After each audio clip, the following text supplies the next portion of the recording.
سلامونه.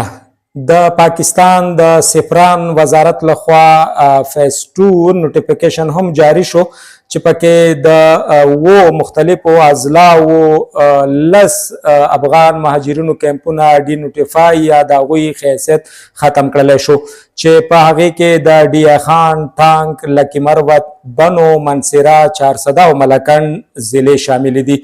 په ډي خان کې ظفرآباد کیمپ او د هغه چې کوم کلسټر دی د هغوی ډي نوټیفیکیشن وشو. او په ټانک کې د باره چې کوم کیمپ د لکی مروت کې ګنډي خان خیل چې کوم کیمپ دی د هغې نوټیفیکیشن شوی دی.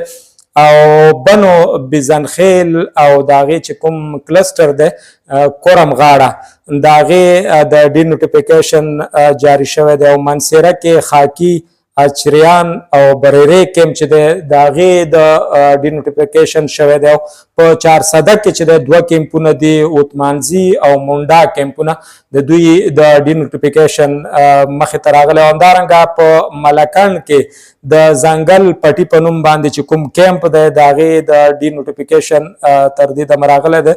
دا ډي نوټیفای شو، یعنې ډېر خلک به په دې باندې پوهېږي، یعنې د دوی قانوني حیثیت چې دی هغه ختم کړلی شو. د دوی چارج چې به یا ضلعي حکومت ته چې دی حواله کېږي او بیا به د هغه اختیار وي چې په دوی باندې بجلي، اوبه، سکول او نور څومره سهولیات دي د ژوند هغه به بندوي. او بیا د هغوی اختیارات دي چې دا کیمپونه په څومره ورځو کې د افغان مهاجرینو نه خالي کوي.